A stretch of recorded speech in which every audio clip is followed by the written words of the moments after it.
보십시오. 바울이 고린도에 쓴 편지가 뭡니까? 고린도에서 일어난 모든 문제에 대한 지적과 해답을 주는 편지 아닙니까? 그 고린도 교회에 무슨 문제가 있었습니까? 음행, 불륜이죠. 바울파, 아볼로파, 파벌 다툼. 거기에 서로 주님께서 그저 선물로 주신 은사를 놓고 내가 영적으로 더 크다, 네가 크다, 서로 자기 과시를 하면서 싸웠습니다. 그러니까 예수가 그리스도시고 성자 하나님이라고 고백하는 은혜는 얼마든지 입을 수 있는데, 그 은혜 이후에 몸으로 내가 그 고백을 따라 살기 위해서는 부단하게 성령의 조명 아래에서 나를 부인하면서 십자가를 지고 가려는 의지가 있어야 되는데, 이 의지가 수반 안 될 때에 교회는 문제의 도가니로 전락해버리는 것입니다. 자, 그러면 이제 우리 해답을 얻었습니다. 한국 교회 그리스도인들이 세계에서 유래를 찾아보기 어려울 정도로 열심을 다하고 있는데, 정말 여러분들 열심 순수하시잖아요. 그런데 우리가 모여있는 한국 교회는 왜 세상으로부터 질타의 대상으로 전락해버리고 말았는가?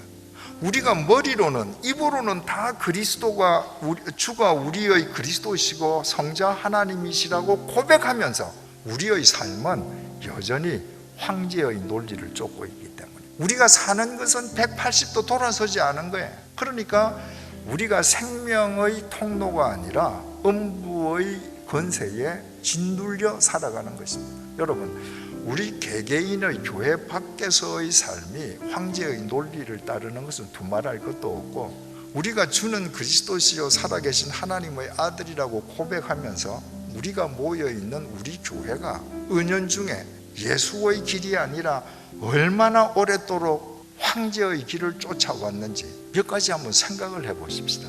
개신교회 안에서 모든 직분은 계급이 되어 있습니다. 여러분, 개신교가 왜 생겼습니까?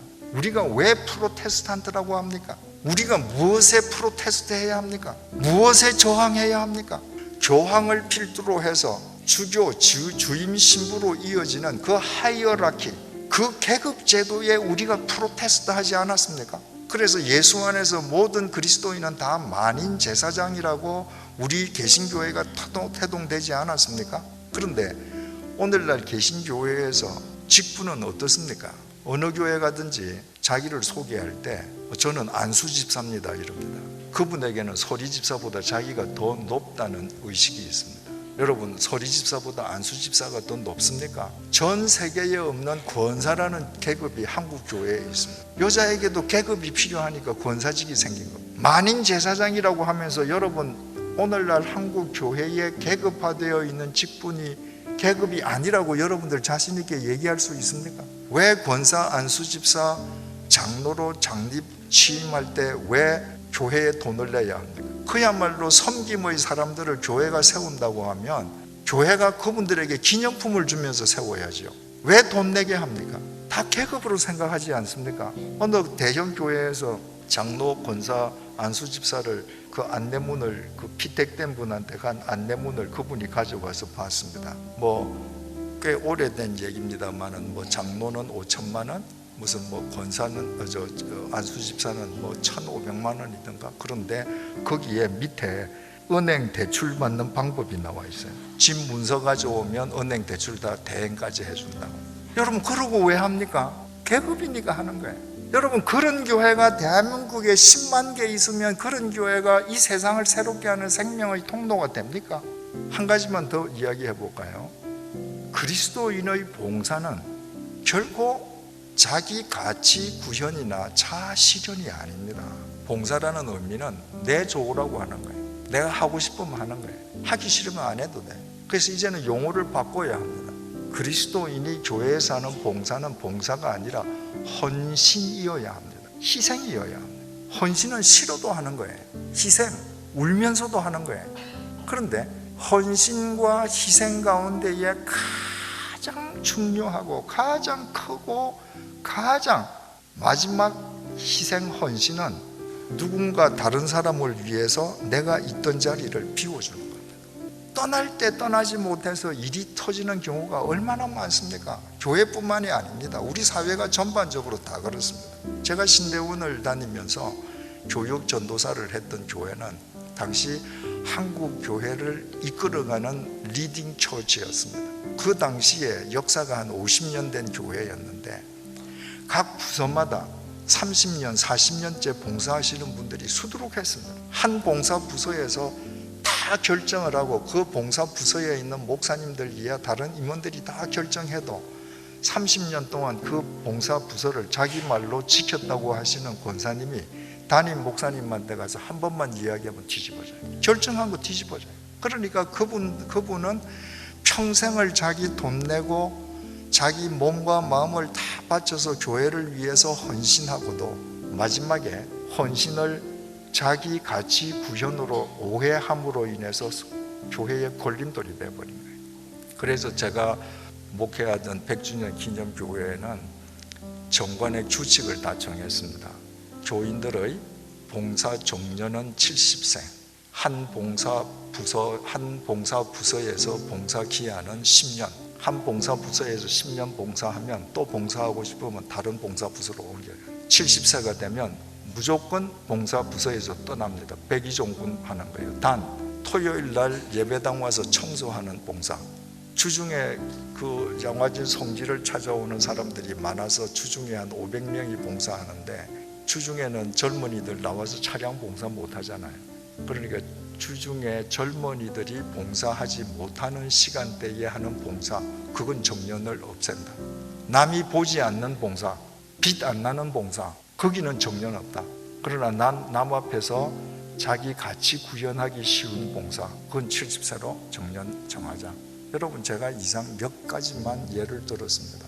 정말 예수님이 주인이시면 어떤 교회인가를 생각해지는 대로, 깨달아지는 대로 여러분들 실천하시면서 고쳐나가십시오. 그래야 한국교회가 소망이 있습니다.